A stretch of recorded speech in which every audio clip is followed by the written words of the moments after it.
Well, good afternoon, viewers. Today we're going to attempt to change this ABS module. There it is back there.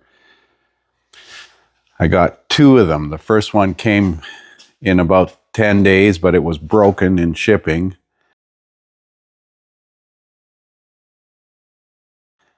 The second one is this one here. And I've taken the module off of the used assembly. I'm pretty sure these are all pressure sensors. There's gold-plated terminals on the module there. One of the screws on this used one broke off. They're T20 screws.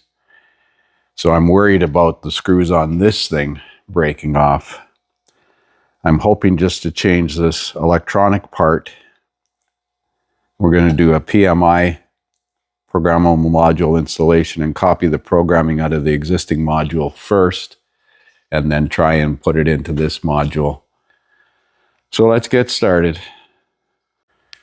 So I'm using the Think Tool Pro Plus because the Snap-on scan tool, I don't believe will do the PMI. I've got the vehicle in the ready mode.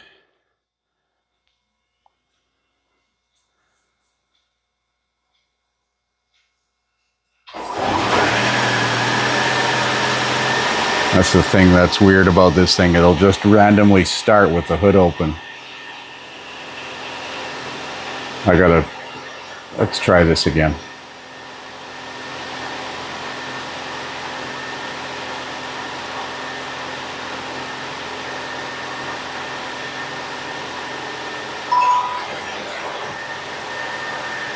Ford or Ford EV. So I click that and it says software download failed. Please check the network and login status. Okay, let's see what's going on. So this is how it's going to be today. Software subscription has expired. Please contact ThinkCar. So I believe I've got this thing working here. Let's see what the report says. I did a module scan. Skip. Updated. Now it's asking me for permissions.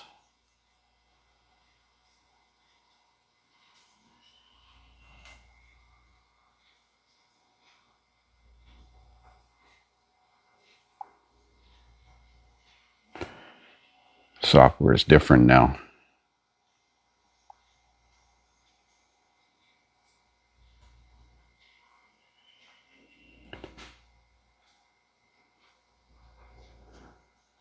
Let's just look at the codes in the ABS.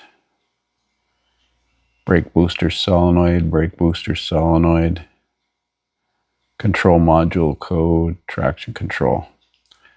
Well, let's try and go into module programming.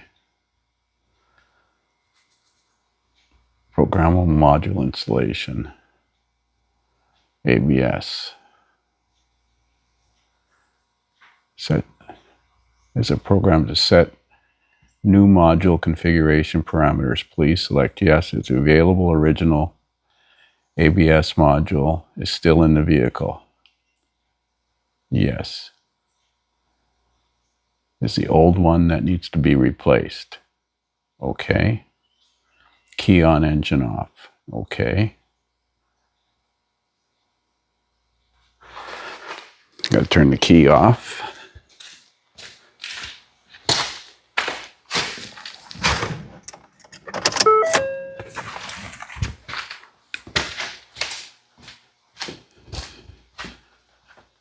Say okay. Okay, well, at the point we're going to install the module in the vehicle, like it's 5 seconds. So let's pause this recording and I'll see if I can get that module installed. So here's the first problem. A conventional T20 socket won't fit in there. You need a long, thin screwdriver bit, but there's not enough room on the car to get this. So I modified my T20, cut it off, shortened it, and ground it in drill press so I can maybe get in there and access these bolts. Well, I got 3 of the screws out, but this bottom screw, the same one that's broken off in this one, won't come out. It's stripped, and it's the hardest one to get to. It's in the bottom corner on the front. There's not much room in there, boy. My arm's all chewed up. Oh well. So I got the old one off. I used a long, thin standard screwdriver and split the case and left the ear in there and grabbed it with a pair of vice grips, and I've got it loose now. You can see it at the bottom down there. You can see the corrosion coming out. Oh, let's get this other module installed now. Well, I'm not going to lie, that was fun. My arms are all scratched and cut. The module's reinstalled, connector's plugged in, blew the sand out of the connector, put a little film of dielectric grease around the seal. We should be able to turn this key on and see what kind of magic happens now. So the new module's installed. Set the key on, not running.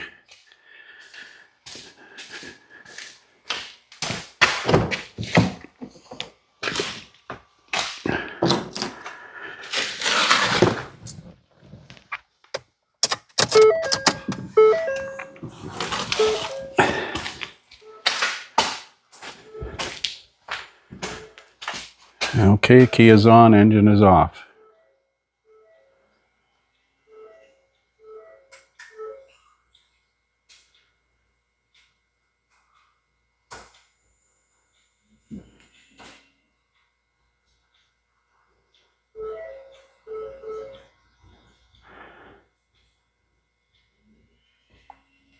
Let's turn the key off.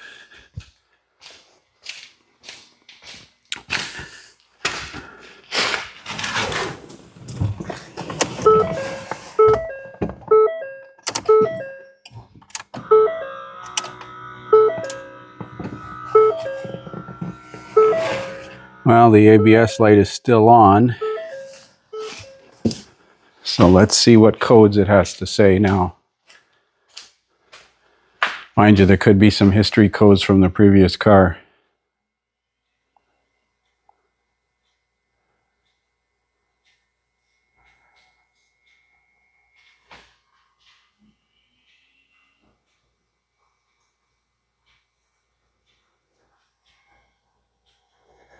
Let's clear fault memory.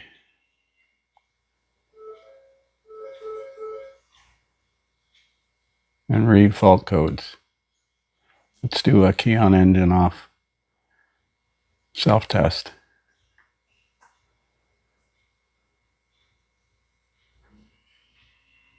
Really?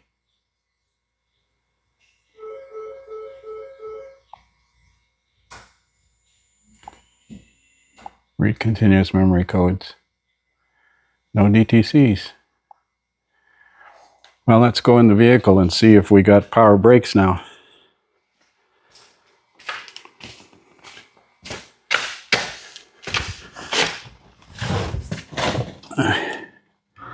Check engine light's still on, but I didn't clear the codes from the drivetrain control computer. ABS light went through the self-check and went out. Electric pump is running.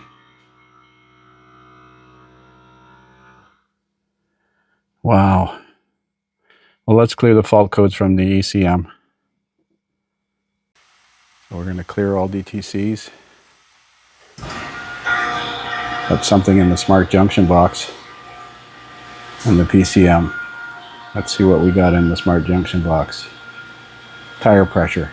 Well, I just put air in the tires. The front tires were down to 5 psi.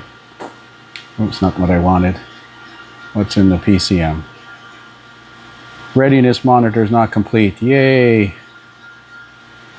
Well, let's take this thing for a road test.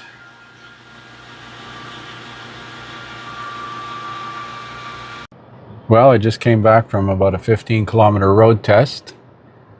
The leaves are growing on the tree over there on the right, so Everything is good. Low tire pressure warning is still on there. I'm going to scan it and see what code it has. Must be a bad sensor because it's the tires, I topped them up. The two front tires were very low, but there must be a bad sensor. Brakes work fine.